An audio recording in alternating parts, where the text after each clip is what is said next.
자, 일단 교재 좀 볼까요? 1장부터 총 16장까지 이렇게 돼 있고 10페이지 보면 지금까지 세무사 2차 시험 출제 경향 분석을 보면 챕터별로 어때요? 조금 차이가 좀 있죠. 그러다 보니까 우리 80문제를 우리 안분할 때도 좀 빈출되는 부분에서는 좀 문제를 많이 수록하고요.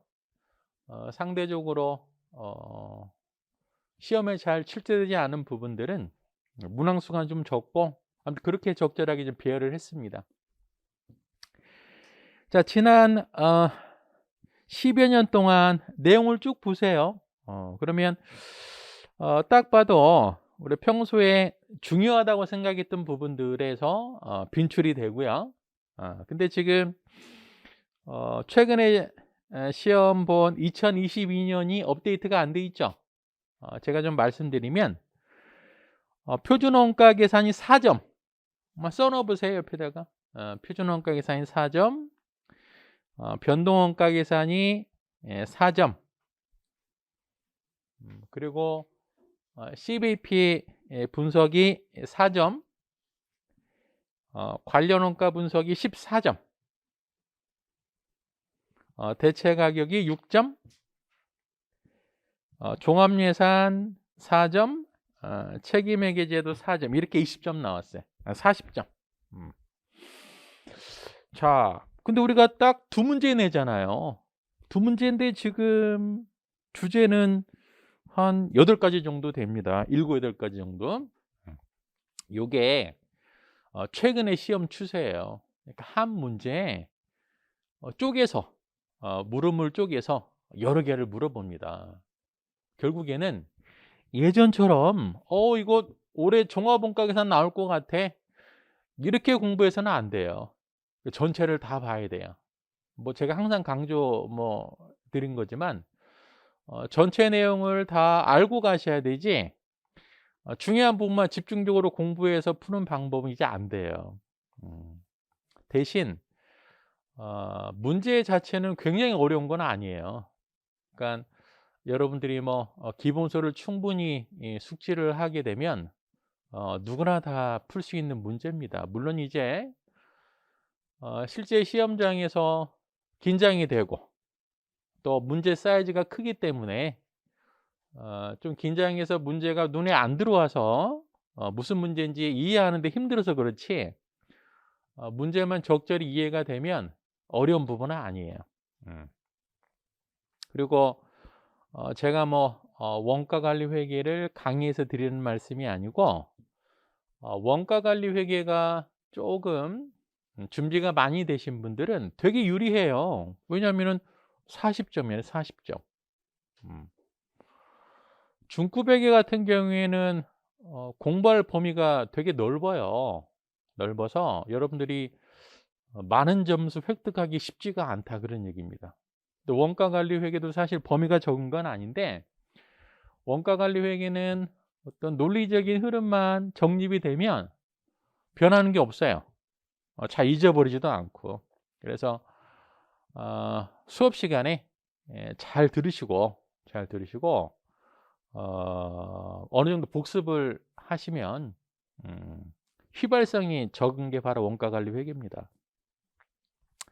혹자들은 원가 관리 회계가 어렵다고 하시는 분도 계시는데 그만큼 투입이 안 하는 게 어려운 거지 투입 대비 산출이 높은 과목 중에 하나입니다.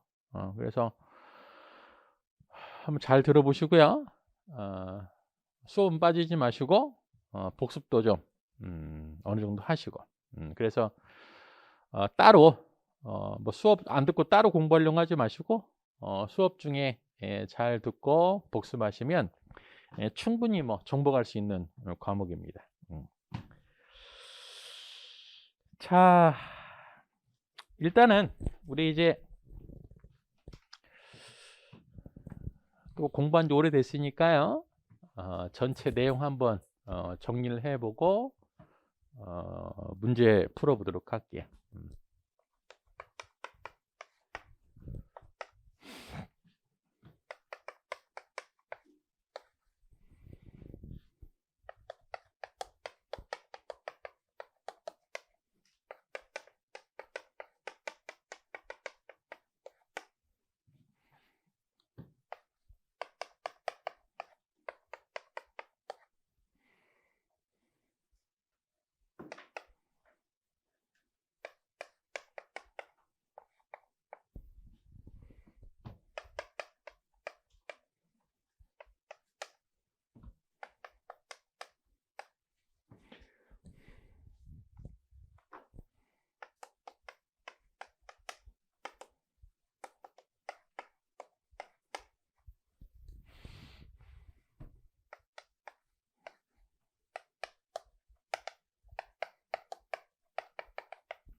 자, 회계는 크게 재무회계하고요.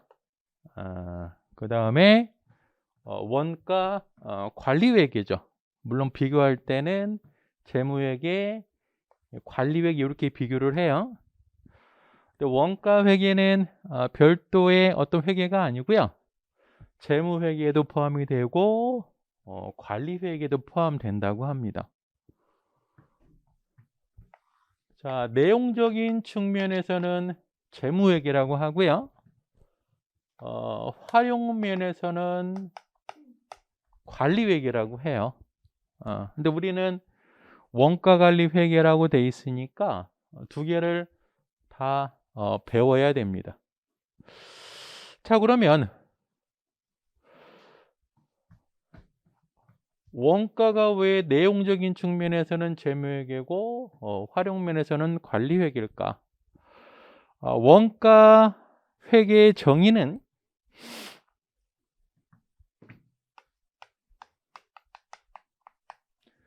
제조업의 제품 원가 계산이 원가 회계예요. 제조업. 우리가 구분할 때 이 재무회계가 학문적으로는 중급회계로 이해하시면 되는데, 재무회계는 사실 상기업 회계입니다. 상기업 회계. 여러분 중급회계 책 보세요. 거의 상품 얘기만 나온다고. 자, 그럼 제조업에 대해서는 원가 관리 회계에서 배웁니다. 그러면 원가 회계는 제조업에서 제품 원가 계산이다 보니까 제품 원가 계산을 하게 되면 요거 자체가 뭐가 되는 거예요? 기말 재고 자산이 되든지 팔리면 매출 원가가 되는 거예요. 그러다 보니까 내용적인 측면에서는 재무회계에 들어가고. 왜? 재무회계 자체가 재무제표를 말하는 거니까요. 자, 활용면에서는 왜 관리회계냐? 관리회계의 내용은 의사결정과 성과평가예요. 자, 그러면 우리가 뭐 암기사항이 아니고, 의사결정이라고 하는 건 사장 입장에서 할까 말까 이런 결정 내리는 거잖아요. 그럼 의사결정의 기준이 바로 뭘까요? 이익이야, 이익. 나는 이익이 나면 채택하고 이익이 안 나면 기각하는 거죠. 결국에 이익은 어떻게 계산할 수 있어요? 수익에서 원가를 빼야 됩니다. 즉 원가를 모르면 이익을 알 수가 없어요. 그러다 보니까 활용면에서는 관리회계라는 표현을 써요. 자, 그래서 회계는 이렇게 크게 이런 구조로 이루어져 있고요. 재무회계 파트는 중급회계에서 보고, 얘는 자, 이제 원가 관리 회계에서 원가도 보고요. 관리 회계도 봅니다. 자, 지금 요걸 써드린 이유는 바로 뭐냐면 요거 자체가 시험에 나오는 건 아니에요. 시험에 나오는 건 아닌데, 우리가 배워야 될 내용이 어떤 것들인지는 좀 알고 가자 그런 얘기예요. 이게 우리 책의 내용 다라고, 사실. 이게 다라고. 근데 얘가 다 서로 연결이 돼 있어요. 자, 원가 회계 파트에서는 딱 하나밖에 안 봐. 얘는 뭘 보는 거냐면 원가 계산만 봐요. 원가 계산. 자, 이 원가 계산은 무슨 원가 계산이에요? 제품의 원가 계산이잖아요. 그렇죠? 그럼 제품의 원가 계산은 어떤 곳에서 발생하는 거? 공장에서 발생하는 거예요. 자, 즉 상기업하고 제조업의 차이점이 바로 공장의 유무라고. 그러면 우리는 중급회계에서 뭘 배웠어요? 상기업을 배웠잖아요. 이제 제조업을 배울 거야. 그러면 상기업하고 제조업의 차이점은 공장이 있느냐 없느냐예요. 그리고 공장을 처음 보는 거라고. 자, 공장을 처음 보는 거기 때문에 공장에서 발생한 비용들, 원가들을 먼저 알아야 되잖아요. 그게 바로 제조 원가라고. 그러다 보니까 원가 관리 회계의 출발점이 바로 제조 원가에, 그래서 요거부터 보자 그런 얘기죠. 요걸 알아야 뭘 할 수 있어요? 원가를 계산할 수 있어요. 이 원가를 알아야 뭘 할 수 있어요? 관리회계를 할 수 있다고. 다 연결이 돼 있는 거예요. 그래서 모든 원가관리 회계책은 요런 챕터로 돼 있어. 제조 원가에 대한 설명을 하고 원가 계산을 하고요. 그 다음에 그 결과를 가지고 관리회계를 합니다. 자, 그러면 이제 제조 원가가 왜 필요한지를 우리가 봤고요. 자, 원가회계는 원가 계산을 하고요. 요걸 가지고 사장 입장에서 이제 관리회계를 할 거예요. 내용이 전혀 다르죠. 원가회계는 이 제품의 원가가 얼마냐 그거밖에 안 배워. 관리회계는 원가 계산을 배우는 게 아니고요. 주어진 원가 자료를 가지고 의사결정, 성과평가하는 걸 배웁니다. 즉 뭐냐면 전혀 달라. 이 내용이. 성격도 전혀 다르고요. 또 우리가 궁금한 게 하나가 있어요. 궁금한 거 뭐냐면 아니 원가관리 회계를 풀다 보면 제조원가도 나오고 판관비도 나오는데 어떤 때는 보라 그러고 어떨 때는 보지 말라 그러고 이런 얘기를 한다고. 왜? 당연한 거지 뭐. 자, 이 원가 회계는 뭘 계산하는 거예요? 제품 원가 계산을 하는 거다 보니까 요 파트에서는 제조 원가만 봐야 돼요. 요 파트에서는. 자, 관리 회계는 사장 입장에서 의사결정 성과평가하는 거기 때문에 당연히 뭘 추가로 봐야 돼요? 판관비를 봐야 된다고. 그래서 요 파트에서는 제조 원가도 보고 판관비도 봐요. 그러니까 판관비의 구분은 여기서도 확인할 수가 있다고. 그러면 원가회계, 관리회계 정확한 구분이 어딥니까? 이게 바로 원가함수 추정이에요. 자, 요 경계가 원가함수 추정이라고. 요거는 어떤 책이든 똑같아. 원가함수 추정부터 뭘 봐야 돼요? 판관비를 명시적으로 보셔야 돼. 왜? 관리에게 넘어가는 거니까. 자, 근데 여러분들이 어렵게 만드는 분야가 있어요. 어디냐면 요 경계가 애매모호한 구분이 있어요. 구간이. 그게 바로 우리 이번에 시험도 나왔지만 표준원가 계산하고요. 변동원가 계산이에요. 얘는 이 사이에 있다 보니까 되게 이해하기 어려워. 되게 중요하고요. 자, 왜 얘가 경계에 있냐면 요 이름 자체가 표준원가 계산, 얘가 변동원가 계산이라고. 이름 자체가 원가 계산이에요. 그러다 보니까 여러분들은 어떻게 생각을 해요? 아, 원가 계산, 원가 회계 파트구나. 일단 이렇게 생각을 해버린다고. 근데 얘는 이 경계에 있고요. 100% 원가 계산의 내용이 아니라고. 오히려 여기에 가까워.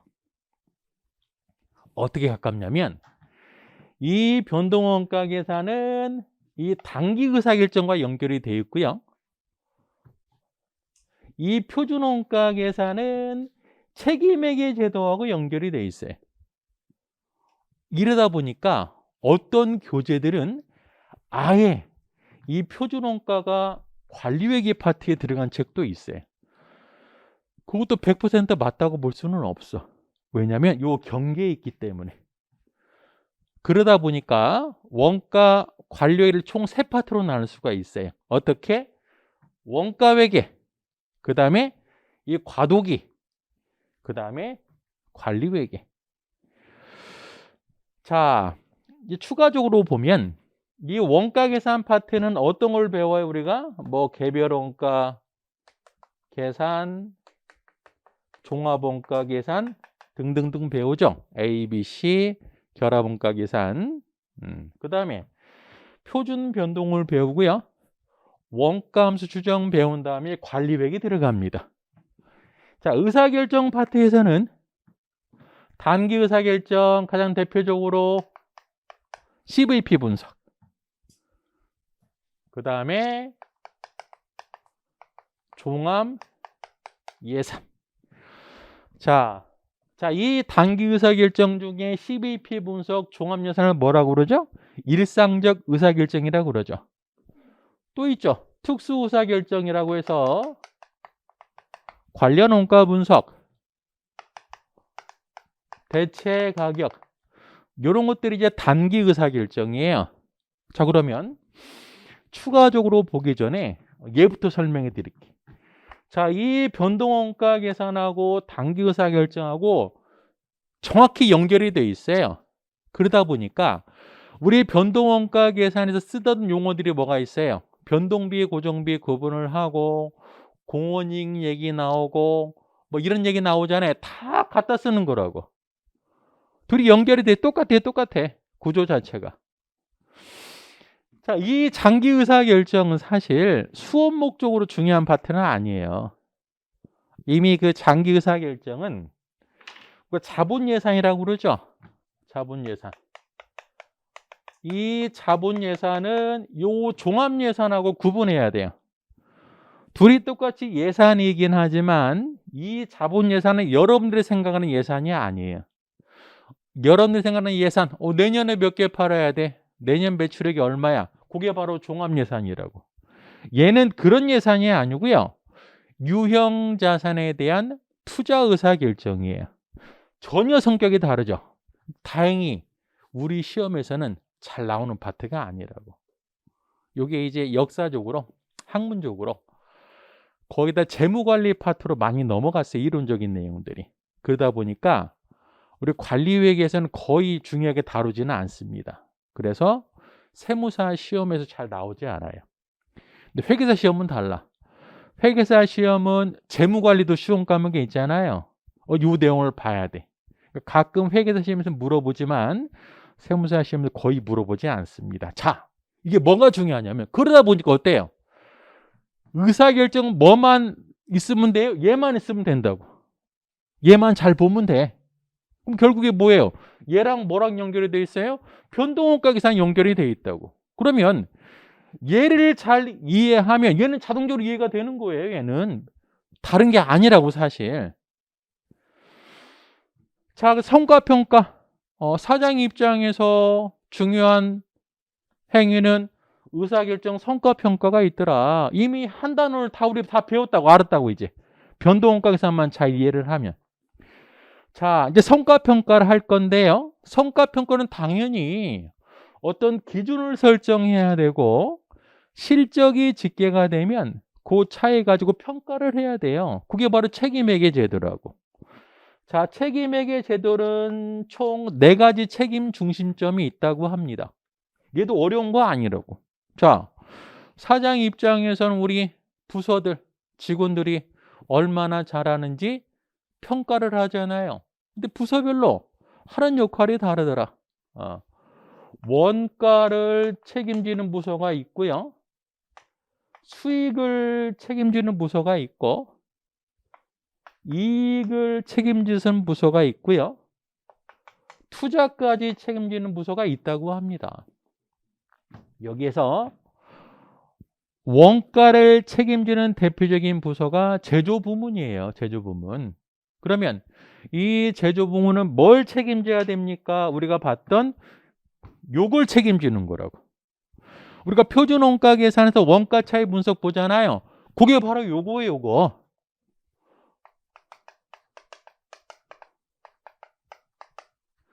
그러니까 사실 표준 원가 계산에서 얘를 먼저 보는 거라고. 그러면 책임회계 제도에서 가장 큰 2가지 중요한 파트가 바로 원가 차이 분석하고요. 수익 중심점인 매출 차이 분석이라고 요거 2개가 거의 80%, 90%를 차지합니다. 근데 이미 우리는 표준 원가 계산 얘를 이미 다 배웠다고. 이게 다야. 물론 추가적으로 불확실성 의사결정, 최신 관리회계 있는데 우리 시험에서 이미 나오지도 않았어요. 잘 안 나와 이 파트는. 그러니까 최소한 이런 흐름을 우리가 알고 가야 된다 그런 얘기예요. 그러면 이 종합예산 있잖아요. 얘가 바로 어떤 역할을 하냐면 이 역할을 하는 거야. 또 여기 이렇게 또 연결이 돼 있어. 즉 변동원가 계산은 단기 의사결정하고 연결이 되어 있고요. 표준원가 계산은 책임회계 제도하고 연결이 되어 있다 그런 얘기예요. 일단 요거를 머릿속에 기억을 한 다음에 챕터 지나갈수록 여러분들은 계속 추가를 하면 돼요. 요걸 딱 머릿속에 집어넣어야 된다고. 올해 시험 뭐 나왔다고 그랬어? 올해 시험 표준원가 계산 나왔죠. 변동원가 계산 나왔고, 자 뭐랑 연결이 돼 있어? 뭐 이 책임회계제도 나왔어. 요거 나왔고 요거 나왔다고. 그 다음에 이것도 나왔어. 이것도 얘가 바로 뭐예요? 이거 기준이야, 기준. 그러니까 안 나올 수가 없다니까요. 다 연결이 되어 있기 때문에. 또 변동원가 계산 나오다 보니까 바로 CBP 분석 나왔고, 관련 원가 분석 나왔고, 대체액은 나오고, 이게 다예요, 올해 시험에. 그러니까 알고 보면 서로 떨어진 내용이 아니고요. 자, 통일된 하나의 내용이라고. 이 내용 하나 가지고 가지만 치는 거예요. 우리 앞으로 이거 다 배울 거니까요. 수업 진행할 때마다 요거를 꼭 머릿속에 기억에 놓고 하시라고. 요거 몇 번만 연습하게 되면 금방 잡혀요. 원가관리 회계는. 여러분들이 원가관리 회계를 드립다 문제 풀고 암기하는 방식으로 하다 보니까 정복을 못하는 거지, 이해만 하면 할 게 별로 없어요. 이거 할 게 별로 없어. 여기서 추가로 불확실 최신 관리 회계, 얘는 사실 우리 2차 시험 잘 안 나와요. 그러면은 안 해도 됩니까? 해야지. 어떻게 될지 모르니까. 근데 얘네들은 서로 연결성이 없어요. 따로 보면 돼, 따로. 얘는 다 연결이 돼 있다니까, 한에서 열까지. 얘는 연결이 안 돼 있어. 얼마나 다행해, 잘 안 나오니까. 나머지 다 연결이 돼 있다고. 자, 그래서 수업 공부하실 때마다 요거를 꼭 한 번씩 쳐다보고 복습하고 하시라고. 그래서 전체 흐름을 좀 이해할 필요가 있습니다. 문제 푸는 거 중요하지 않아요.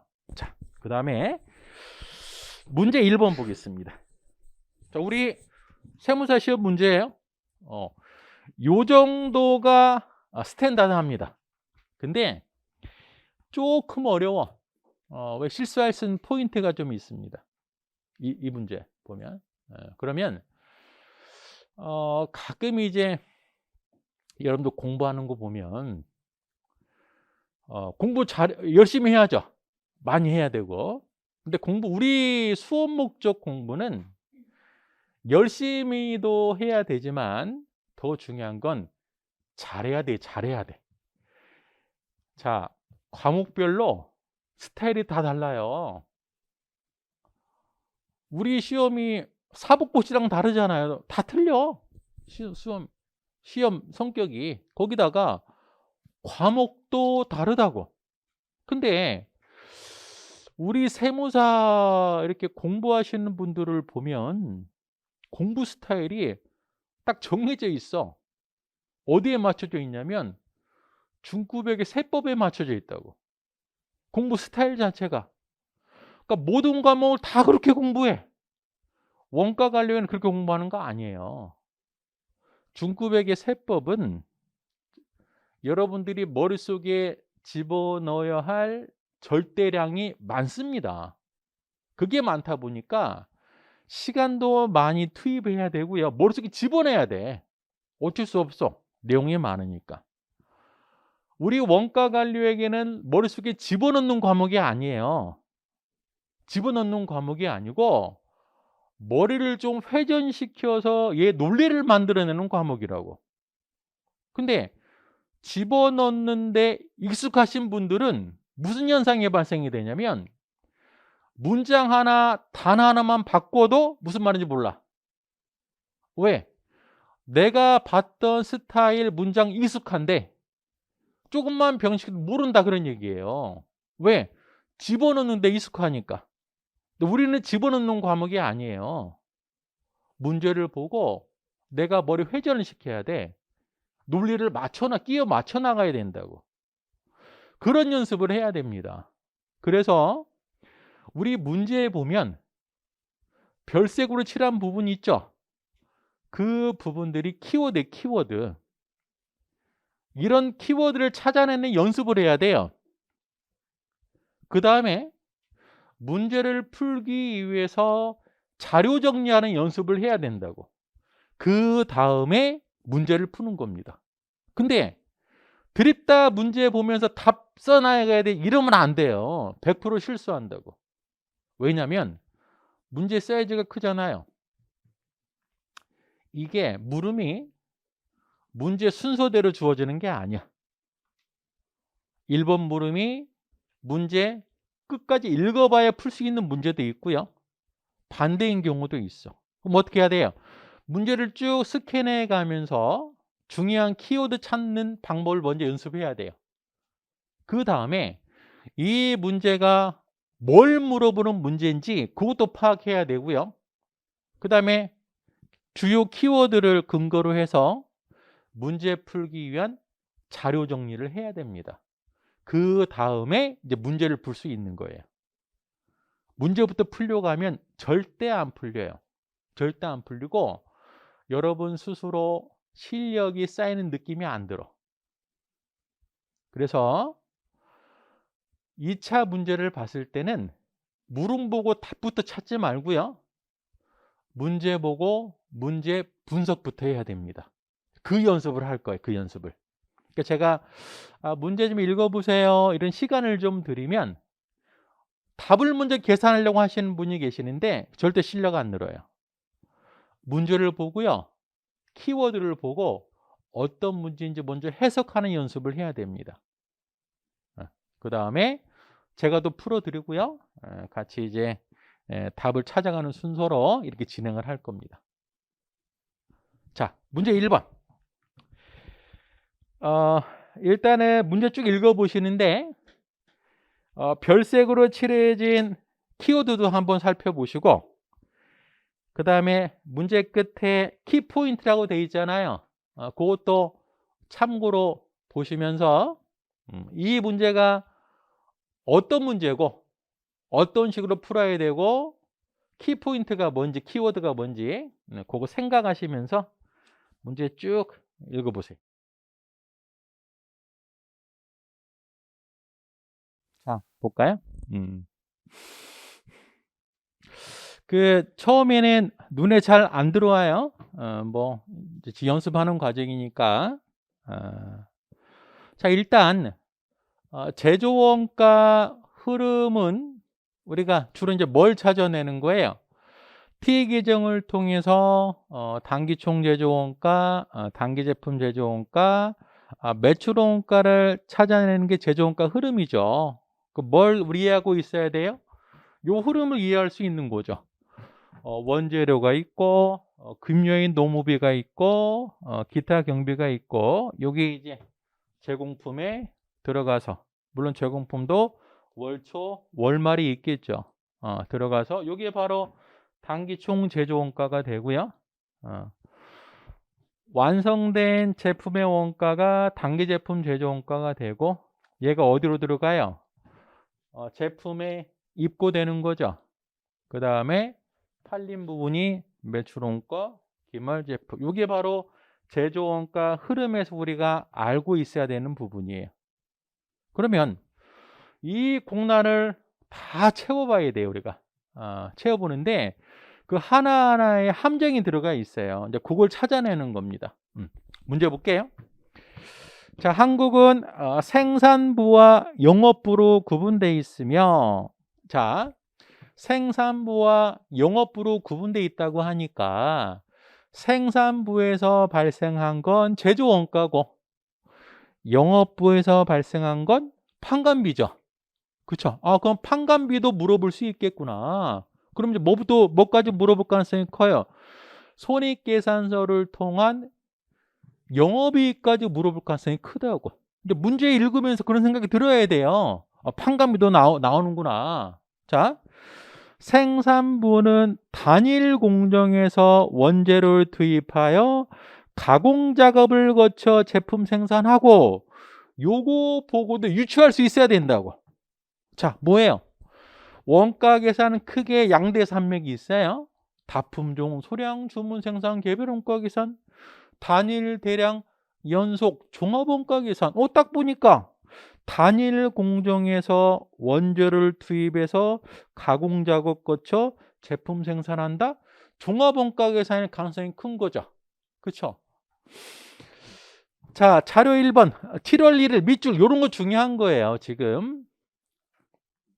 1월 1일이 아니고 7월 1일이래. 7월 1일.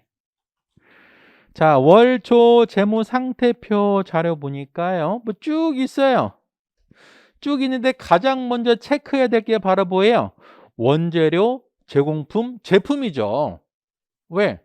제조 원가 흐름을 파악하려면 T 계정을 완성을 시켜야 되는데 가장 중요한 게 월초 재고니까. 그래서 어떻게? 딱 써놨지 이렇게.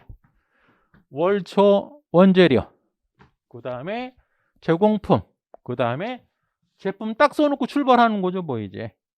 예. 자, 이게 왜 중요하냐면 큰 틀을 잡아놓고 찾는 건 쉬워요. 그게 아니고 얘가 다 없다 생각해봐. 얘부터 하나하나 찾다 보면 가다가 길을 잃는다니까. 그러니까 연습할 때 이런 연습을 해야 돼요. 이해되시죠? 무슨 얘기인지? 자, 그러면 원재료, 제공품, 제품 다 월초는 써놨고요. 하나씩 이제 재료 같은 경우에는 단기 사용액, 급료는 단기 발생액, 제조관 기타 제조 경비는 단기 발생 찾으면 되는 거예요. 추가 자료 보겠습니다. 자료 2번. 7월 1일부터 7월 31일까지 거래 내용이라고 돼 있어요. 하나 나왔네. 원재료 580만 원을 현금 구입했다. 580만 원 현금 구입했으니까 총 사용 가능 원재료는 720만 원이 되고요. 그 다음에 얘가 나오든지 또는 얘가 나오면 얘 추적할 수 있잖아요. 자, 월말 원재료에 대해서는 거기 자료에 나와 있어. 동그라미 9번 자료 보세요. 얼마라고 돼 있어요? 48만 원이라고 돼 있죠. 그러다 보니까 얼마를 사용했냐면 672만 원을 사용했어요. 얘는 당연히 어디로 들어가요?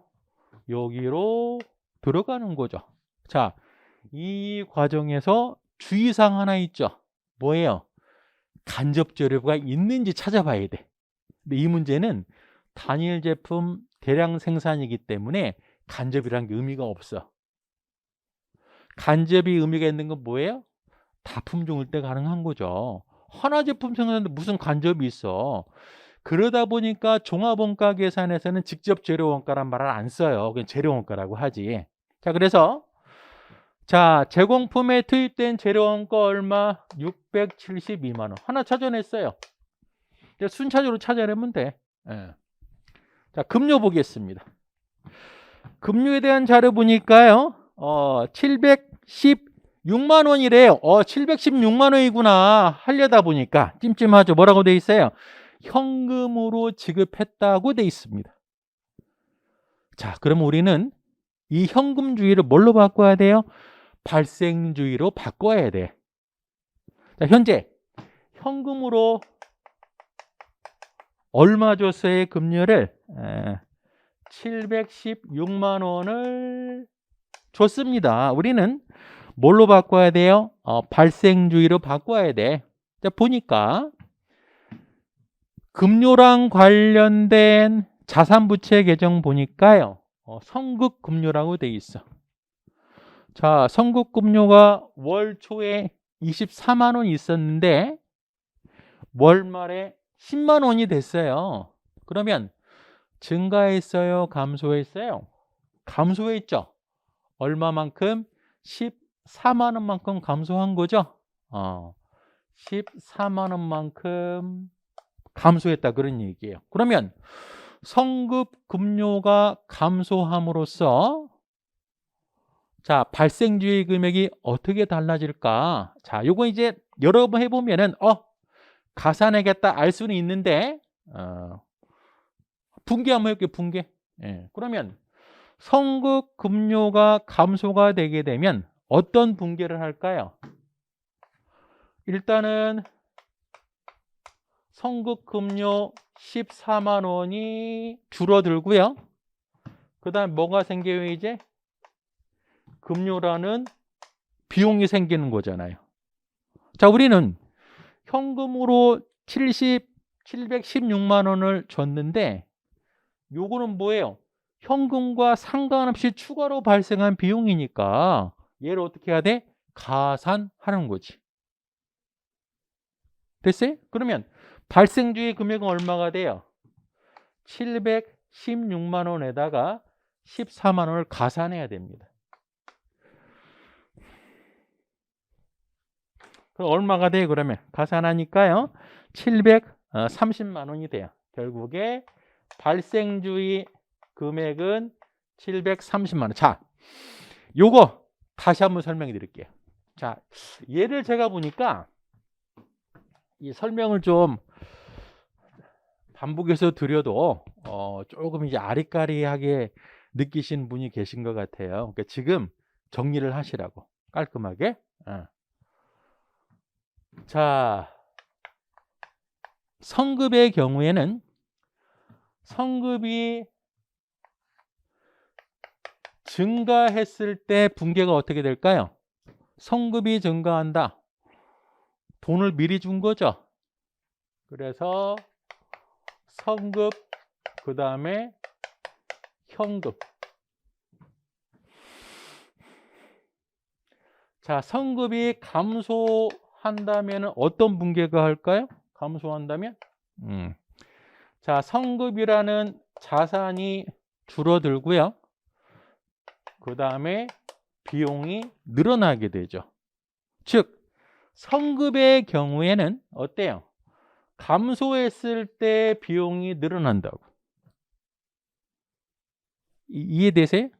그러니까 현금과 상관없이 비용이 늘어나는 케이스는 성급이 감소했을 때. 얘를 자산으로 보셔도 돼요. 자산. 즉 자산이 감소하면 비용이 가산해야 돼. 됐어요? 네. 자, 이제 반대로 부채 쪽 미지급을 볼게요. 미지급은 부채잖아요.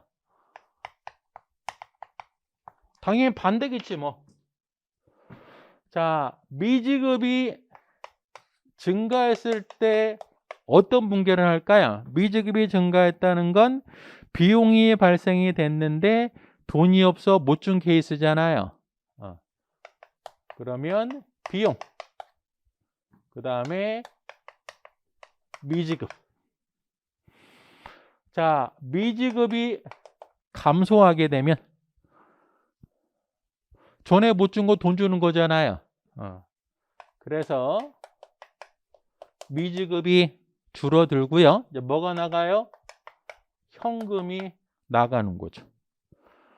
자, 현금과 관계없이 비용이 늘어나려면 요때죠.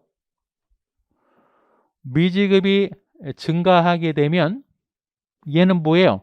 현금 유출과 관계없이 비용이 늘어나는 거라고. 그러면 자산은 감소하면 비용이 가산해야 되고 부채는 증가하면 비용이 가산해야 됩니다. 반대로 그럼 자산이 증가하면 어때요? 비용을 빼줘야지. 왜? 돈이 나가긴 했는데 얘는 비용 때문에 나간 게 아니잖아요. 그렇죠? 자산이 증가하면 비용에서 차감해야 돼. 현금에서 빼줘야 된다고. 자, 무슨 얘기냐면 우리는 지금 현금 나간 걸 비용으로 본 거잖아요. 그렇죠? 보니까 어때요? 자산이 감소했네? 요만큼 여기 안 들어가 있잖아요. 안 들어가 있다 보니까 넣어줘야 된다고. 반대로 성급이 증가하면 어떻게 돼요?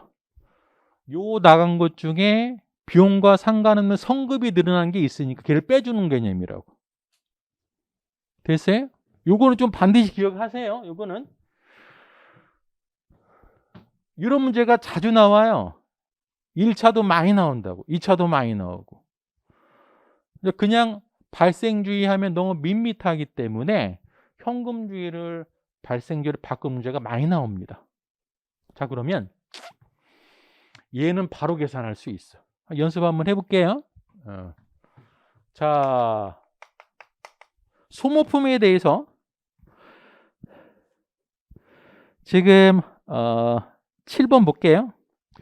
소모품은 전액 영업부. 자, 일단은 전액 영업부라 그랬으니까 소모품은 제조 원가는 없죠. 그렇죠? 얘는 판관비에 관련된 거고요. 자, 7월 중 소모품 150만 원을 현금으로 구입했다. 그러면 현금으로 얼마 나간 거예요? 150만 원 나간 거죠. 이거 현금이니까 발생주의로 바꾸려면 소모품 자산 계정을 봐야 돼. 36만 원에서 12만 원 됐잖아요. 얼마가 줄어들었어요? 24만 원 줄어들었죠. 자, 자산이 줄어들었으니까 150만 원 얘를 가산에 대해 차감해야 돼요. 자산 줄어들었으니까 가산해야지. 얘랑 똑같잖아요, 지금 구조가. 그러면 분계 한번 할까요? 분계? 자, 23원 소모품이 줄어들면서 24만 원. 차배는 뭐가 생겨요? 24만 원의 소모품비가 생기는 거죠. 얘가 어때요? 현금 유출과 상관없이 늘어난 비용이니까 가산을 해줘야지, 얘도. 그러면 소모품과 관련된 비용이 얼마가 돼요? 150만 원에 24만 원 가산하니까요. 174만 원이 되는 거죠.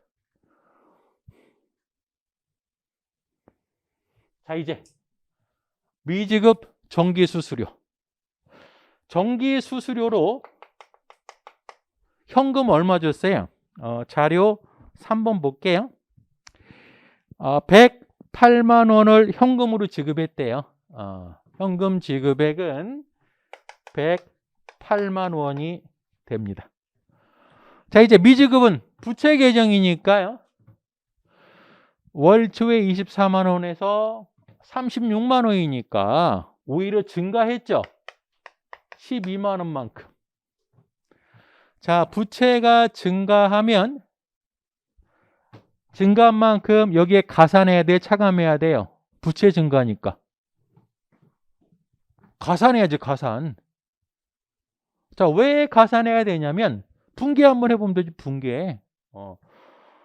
돈을 줬잖아요, 돈을. 그렇죠? 돈을 못 줬죠, 미지급이니까.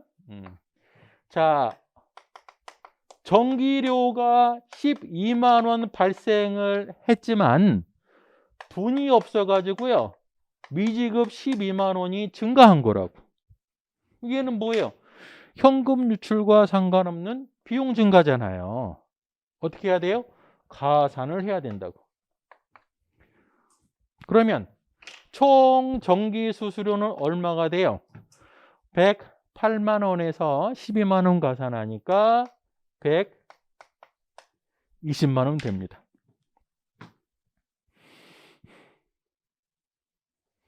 됐어요?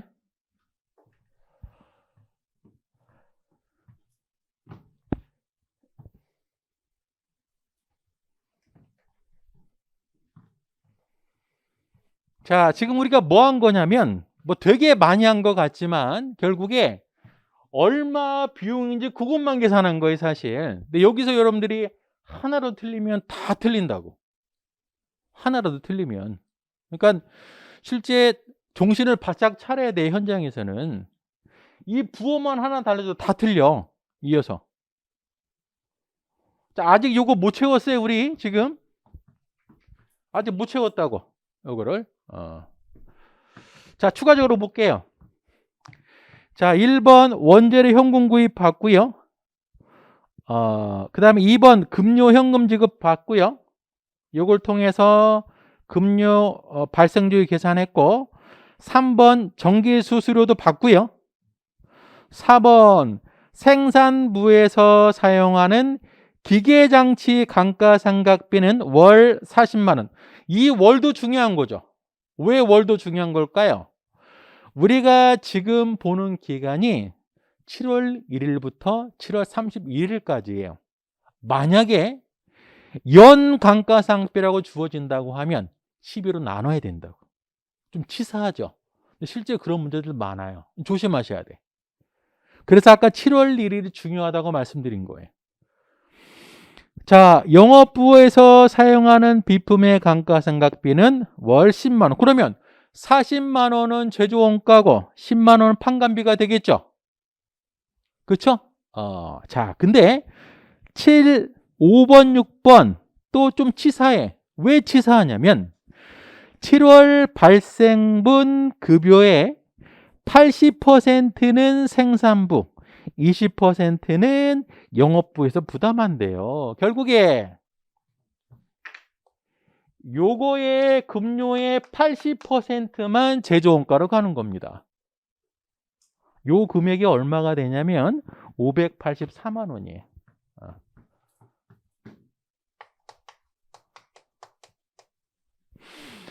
자, 요만큼 발생했고요.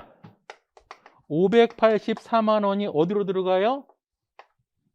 농업비로 들어가는 거죠. 물론 여기서도 뭘 구분해야 돼요? 혹시 간접 농업비가 있는지 확인해야 되는데 우리 문제는 단일 제품이니까 간접 농업비 구분은 필요가 없고 농업비가 얼마? 584만 원이 됩니다.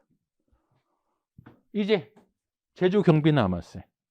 자, 제조 경비는 어떤 것들이 있어요? 제조 경비는 전기료가 제조 경비고 또 소모품은 제조 경비가 아니죠. 다 영업부라고 그랬으니까 판관비고요. 그 다음에 감가상각비가 제조 경비죠.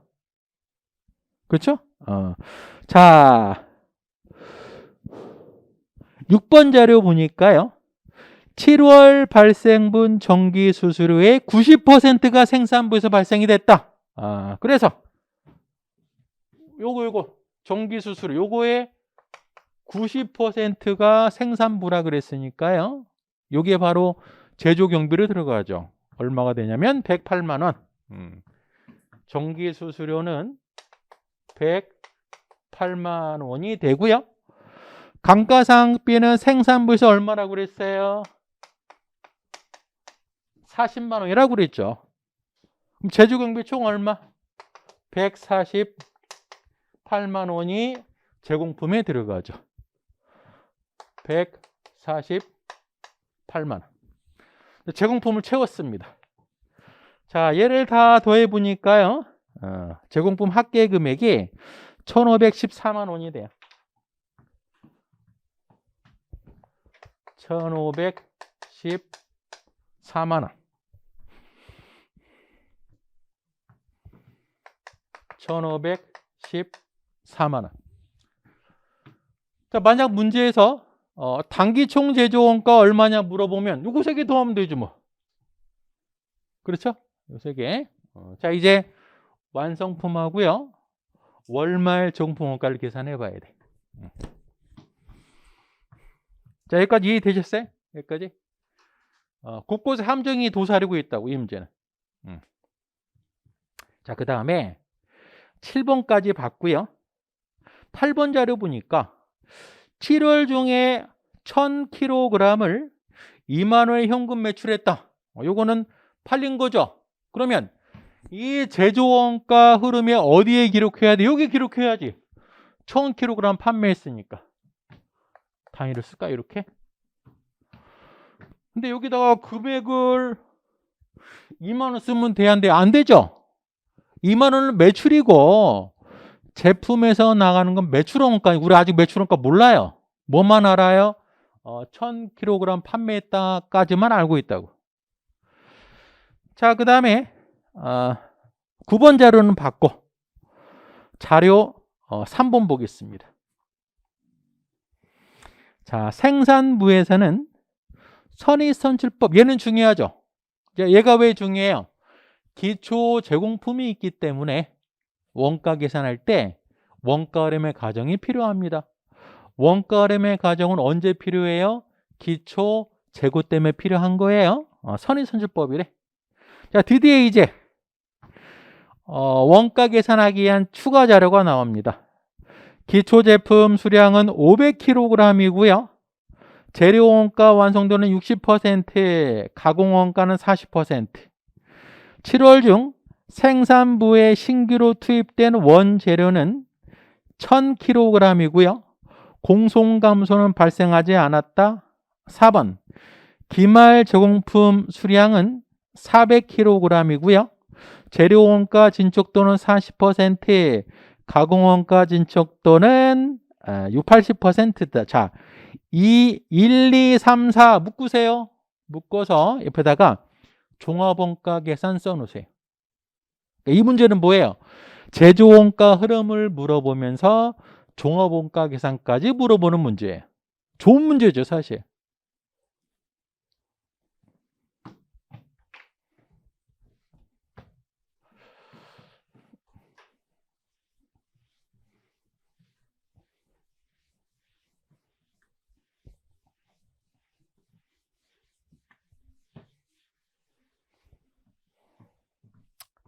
그러니까 우리 2차 문제는 얘가 바로 이제 뭐 우리 책에서는 제조원가 흐름에 수록된 문제이긴 하지만 종합원가 계산에 들어갈 수도 있어요. 그러니까 우리 2차 문제는 그 타이틀에 대한 문제가 나오는 게 아니고 전반에 걸쳐 문제가 나오기 때문에 예습도 하고 복습도 하고 그런 식으로 이해하면 될 것 같아요. 자, 그 전에 원가 관리 회계가 다 연결이 돼 있다. 이제 그것 중에 하나긴 한데 우리가 개별 원가 계산, 종합 원가 계산. 자, 원가 계산은 어디에서 이루어지는 거냐면 제공품에서 이루어지는 거예요. 원가 계산은. 자, 제조 원가 흐름을 본 다음에 개별, 종합, A, B씩 결합 보잖아요.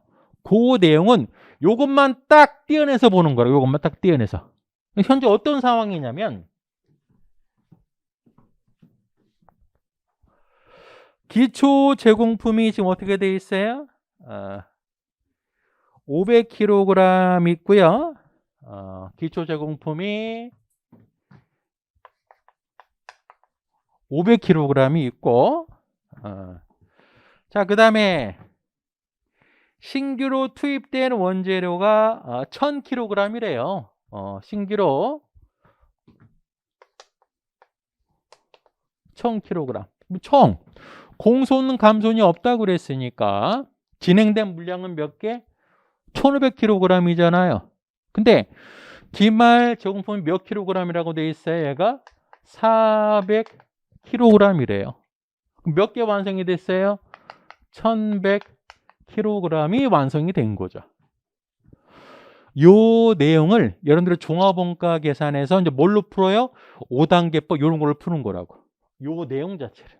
그러면 요것만 다시 한번 그림을 그려보면 물량 흐름도는 이렇게 되는 거죠.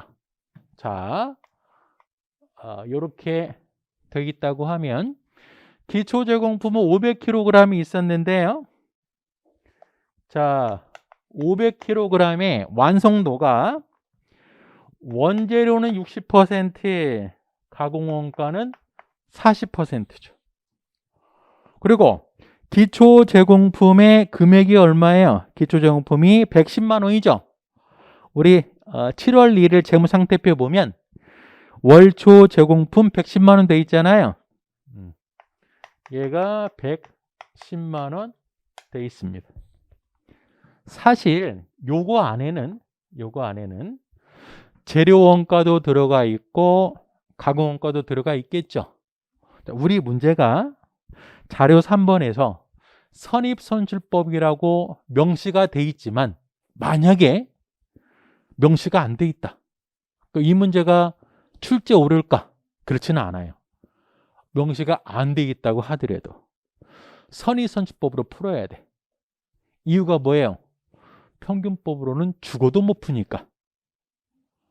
자, 기초 제공품 원가가 원가 요소로 구분이 안 돼 있으면 평균법으로 풀 수가 없어요. 왜? 평균법으로 풀려면 수량을 단기 착수에 가산해야 되고 이 원가를 재료 원가, 가공 원가 각각 단기 발생 재료 가공 원가에 가산해야 돼. 구분이 안 됐기 때문에 선의선주법으로밖에 못 풀어요. 기본적으로. 자, 그러면 기초 제공품의 원가 구분이 안 돼 있다고 자료가 주어져 있으면 여러분들이 이미 뭘 알고 있어요? 평균법으로는 못 푸는 문제는 알고 있어야 된다고. 훨씬 이해도가 높아지는 거죠. 문제를 보실 때. 자, 단기 착수 몇 개? 1000kg이 되고요. 기말 제공품은 400kg이 있는데요. 진행률이 재료 원가는 40%고 가공 원가는 80%라고 되어 있습니다. 그러면 선의선출법이니까 얘부터 완성이 되는 거죠. 자, 기초 제공품 몇 개? 500개의 진행률은 재료 원가는 추가로 몇 %만큼? 40%만큼. 가공 원가는 추가로 몇 %만큼? 60%만큼 진행하면 되고요. 그 다음에 단기 착수 완성 물량은 몇 개? 600kg이 되면 되죠. 얘는 이렇게 진행이 되는 거고 월말 제공품은 여기에 멈췄고 이거 물량으로 파악해 놓고 됐죠?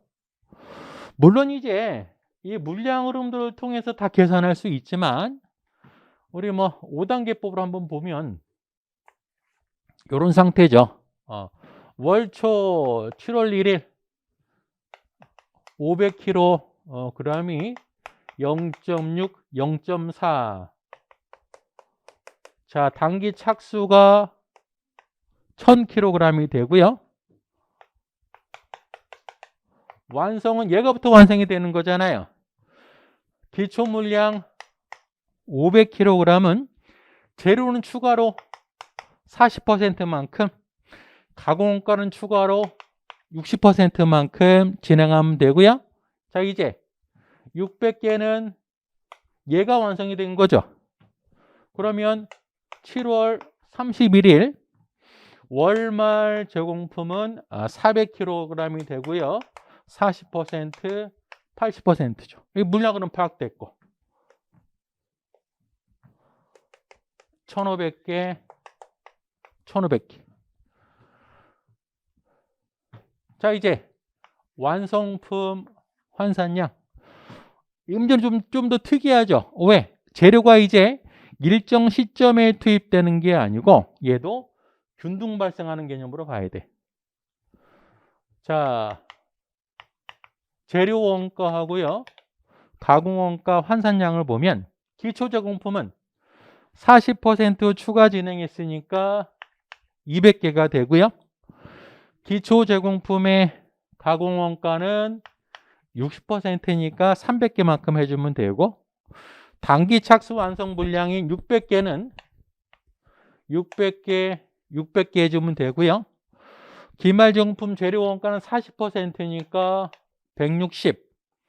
가공 원가는 80%니까 320. 그러면 환산량 계산할 수 있죠. 재료 원가는 960개가 되고요. 가공 원가는 1220개. 세 번째, 이제 요게 두 번째, 첫 번째니까요. 이제 단기 발생 원가. 재료 원가는 얼마인가요? 재료 원가가 672만 원. 672만 원이 되고요. 가공 원가는 금리하고 기타 경비 합하니까 732만 원이 됩니다. 732만 원. 자, 네 번째 단가. 나누면 되죠. 7,000원, 6,000원이 돼요. 자, 이제 다섯 번째 원가 계산. 완성품, 기말 제공품. 자, 선의선출법이니까 주의사항. 요거 원가는 갖고 시작해야죠. 그래서 기초 제공품 110만 원 가산한 상태에서 재료 원가는 800개 7,000원, 가공 원가는 900개 6,000원 하면 되고요. 기말 제공품은 160개 7,000원, 320개, 6,000원 하면 되겠죠. 자, 이렇게 해서 원가를 계산해 보니까요.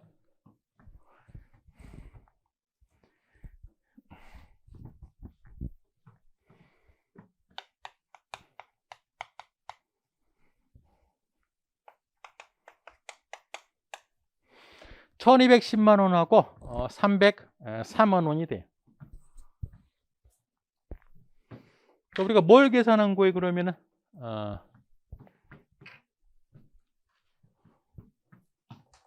1210만 원 3040000 됐죠? 요거 자체 이제 제조원가 명세서니까 다 채워놨잖아요. 자, 그다음 완성품이 있죠. 완성품이 총 1100개잖아요. 그러면 단가를 한번 계산해 보면 얘가 1100개 곱하기 한 개당 원가가 11,000원이 됩니다. 얘가 11,000원. 즉 1100개가 11,000원짜리가 되는 거죠. 총 판매 가능한 제품 수량은 몇 개? 1200개. 얘도 1200개가 돼야죠. 기말 제품 몇 개? 200kg이 돼야 됩니다. 자, 이제 제공품은 다 채워놨고요. 제품만 금액을 채우면 돼. 자, 근데 지금 80만 원, 1210만 원 하면 금액 계산할 수 있고 얘를 쪼개야 되는데 선의선출법이다 보니까요. 기말 제품의 단가는 다 요거죠. 단기 생산량 곱하기 11,000원짜리라고. 그러다 보니까 기말 제품이 220만 원이 되고요. 매출 원가는 얼마가 되냐면 1,070만 원이 됩니다. 자, 이 1,070만 원 사실 요거 두 개 구분할 수 있죠. 월초 제품 100개 8,000원 하고요. 그 다음에 당월에 생산한 900개 11,000원 한 거랑 똑같이 돼야 되겠죠. 여기까지가 제조원가 흐름에 관련된 문제. 이 과정에서 뭘 물어본 거예요? 종합원가 계산을 물어본 거죠. 결국에 이 문제를 통해서 우리 물음과 상관없이 물음이 중요한 게 아니니까요. 자, 요거가 머릿속에 들어와야 된다고. 자, 이 문제는 이렇게 접근해야 되는구나. 요게 연습이 안 되면 의미가 하나도 없어요. 즉 물음에 답 찾는 게 중요한 게 아니라고. 자, 그러면 물론 이 곳곳에 무슨 현금주의 발생지 문제도 있었고 여러 가지 문제가 있었지만 자, 우리 제조원가 흐름에 공부할 때 요거 공부했잖아요. 제조원가 흐름에서는 종합원가 계산은 요거 했잖아. 요거 한 거잖아. 요게 틀어지면 안 된다고. 중요한 건 어떤 문제든지 우리가 기본 이론에서 배웠던 그 방식대로 풀어야 되는 거예요.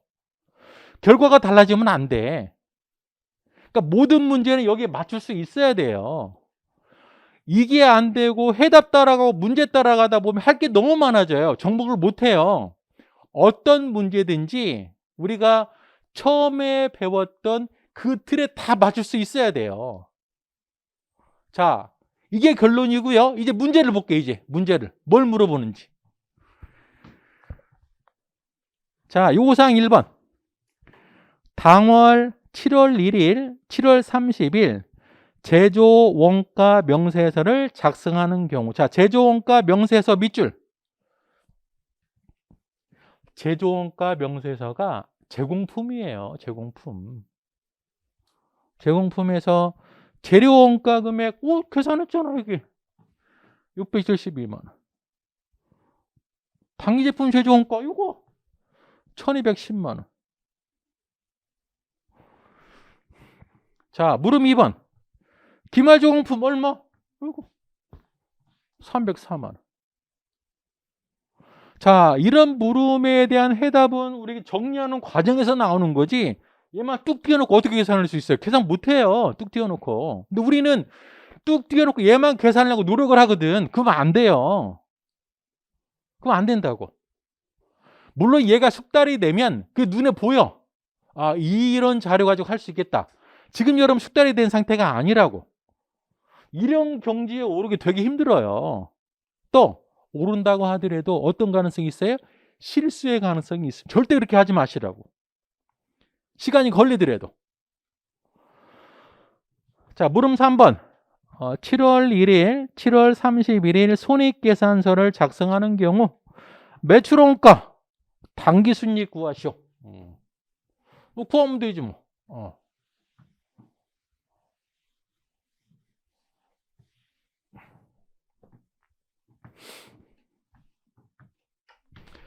자, 손익계산서니까요. 매출. 자, 자료 2번에 동그라미 8번 얼마에 판다고 그랬어요? 1000kg을 2만 원을 판다고 그랬잖아요. 매출은 1000kg에 2만 원. 이게 매출이 되고요. 매출원가는 얘가 매출원가지 뭐. 이게 판매된 거니까. 그래서 이걸 빼주면 되고, 매출 총이익 계산할 수 있죠. 자, 그로스 인컴 매출 총이익은 930만 원이 됩니다. 거기에다 이제 뭘 빼주면 돼요? 판관비 빼주면 돼. 판관비. 판관비는 뭐가 있어요? 첫 번째, 아까 급료 중에 급료 몇 퍼센트? 20%. 146만 원. 또 뭐가 있어? 소모품. 다 영업부에서 발생했다고 그랬잖아요. 174만 원. 그 다음에 전기수수료 몇 퍼센트? 10%. 감가상각비 얼마라고 그랬어요? 10만 원. 요게 바로 판관비가 돼서 영업이익 계산할 수 있죠. 자, 영업이익 계산해 보니까요. 588만 원이 됩니다. 자, 이 문제에서 중요한 건 요거하고 요거예요. 요거라고. 얘는 격가지로 나온 거고요. 그러니까 여러분들이 논리적으로 정리해 나갈 부분은 제조원가 흐름에 관련된 내용하고 이 종합원가 계산이라고. 얘는 뭐 격가지로 나오는 거죠. 뭐 자료만 정리하면 되는 거니까. 그래서 자, 문제 1번이 쉬운 문제는 아니에요. 뭐 첫 문제부터 조금 어려울 수도 있는데, 어찌됐든 중요한 포인트는 답을 찾는데 급급하지 말고 시간이 좀 걸리더라도요, 우리가 배웠던 그 내용만 가지고 문제를 해결할 수 있어야 된다, 그런 얘기예요. 우리가 배우지 못한 내용이 나온다, 틀려도 돼. 그거 틀려도 돼요. 그 누가 맞춰? 안 배웠는데. 근데 배웠던 내용을 못 맞추면 억울하잖아요. 실제 여러분들이 시험에 합격하는 건 내가 아는 걸 실수를 줄이는 거지, 내가 모르는 걸 그 상태에 열심히 해서 알아맞혀서 합격하는 게 아니에요. 우리 시험은 모르면 그냥 안 풀어도 돼요. 하지만 아는 건 어때요? 최대한 실수하면 안 된다, 그런 얘기입니다. 자, 좀 쉬었다 할게요.